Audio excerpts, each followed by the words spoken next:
Welcome to the red light district. Okay, let's cut the jokes. 8 things that I will share with you so you can crush 2025 and dominate. And also the next years. So it will come from my own personal experience from building a 7-figure company in 4 years. And right now working and partnering with a business owner who does 200 million per year. And I'm going to share my own personal opinion and thinking behind it. And also some nuggets I got from a conversation recently I had with him, which made my thinking explode, and I hope to do the same for you. Number one thing which you should be asking: how can I be 10 times bigger? How can I do 10 times more output, which is aka make 10 times more money? What should I focus on? I was looking at tracking data, and he was like, Nix, you're right now looking at a 2 to 4K a month salary job. That should be their focus. Hey bro, are you focusing on the bigger things? What you should be doing to do 10 times more?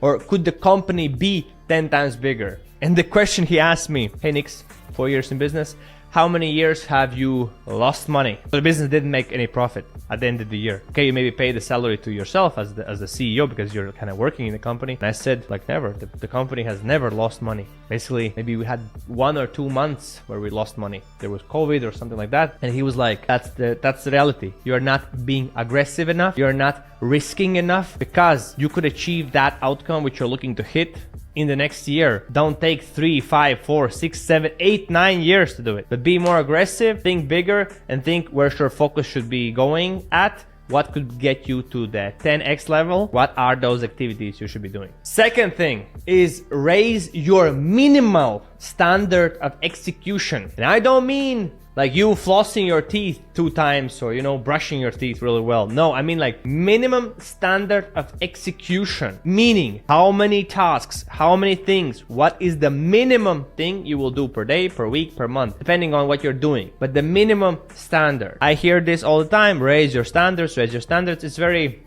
wishy-washy. There's nothing tangible. So raise the minimum activity amount you will be doing. And when you look at your last 3 months, you'll see how much are you doing, actually doing, and raise that minimum threshold. Next, have the 3P target, meaning get yourself around 3 types of people who are way ahead of you in finances, in health, and in fitness. For example, I'm hanging out right now with a guy that makes profit-wise 20 million a year. I'm like in a venture with him as a partnership, and I'm meeting him basically every week.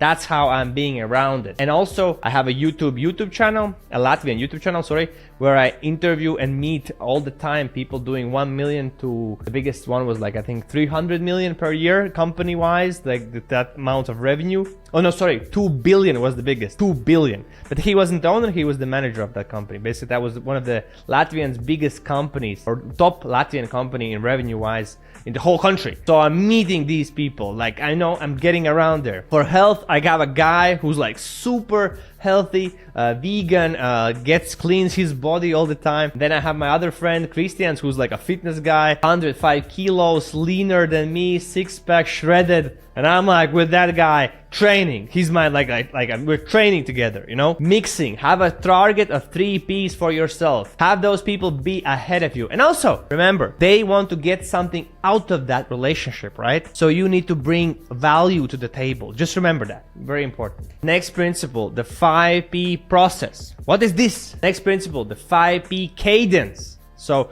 this is something new. You might be running ads. You might be thinking about doing organic content. You might be thinking about running cold outreach. You might be thinking about getting on stage. Multiple things you can do to get more customers, more leads, right? The 5P cadence is basically when you map out first thing, the process. What needs to be done in this position or in this department? Meaning, how the things will be done. Like, what are the things, right? So for running ads, how many ads will we make? What type of funnels are we gonna use? How we're gonna test them? What's gonna be the KPIs? How are we gonna know if they're good? How we know gonna they be bad? Etc. That's number 1. Number 2, the person. Think about who, not how.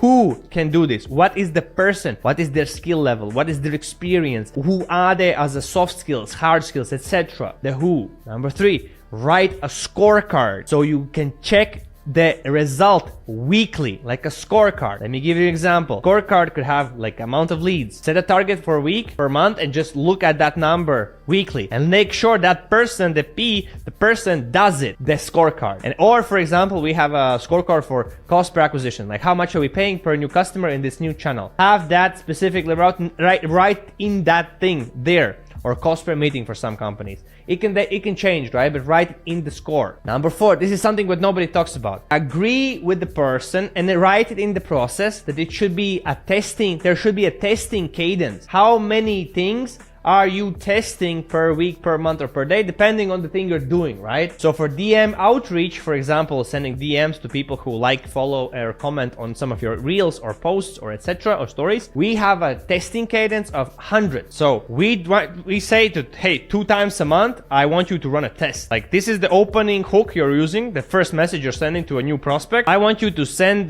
this different message to to the next 100 people, this one, and then let's compare. What's the response rate on both of them? Boom. That's one example, right?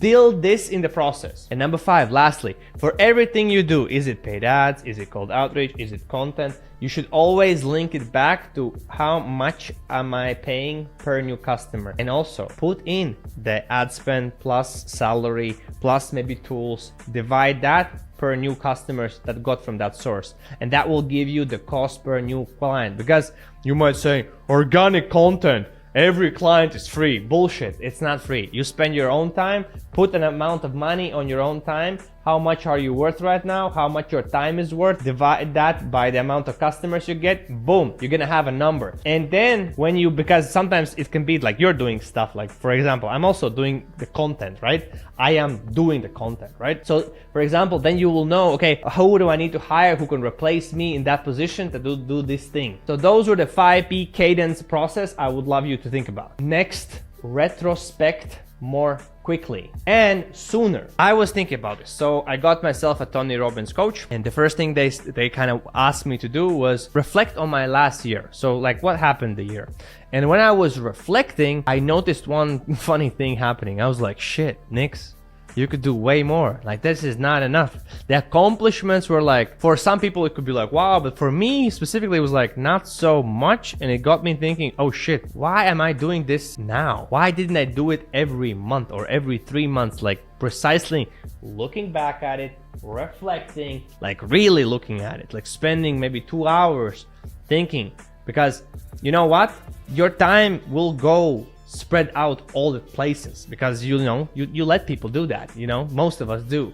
We're not so like focused. So when you do this quicker, you will make adjustments on your day, on the people you communicate, on the actions you take to get to your targets faster. So reflect more often, and do it in a way that is like program for yourself that you need to do this stuff. This is again from my personal kind of experience a lot. The goal is to just do quality work, which is client facing. The goal is to do quality outbound outreach. The goal is to have good sales calls for your team, so train them. The goal is to have good customer support, good customer success, good product. That the work doing to improve all of those things, it's good. It's a quality of work. The thing is, you probably have something that's working because it has gotten you somewhere, and probably the question is, can you do 10 times more of that same thing you're currently doing to just grow? And probably you can.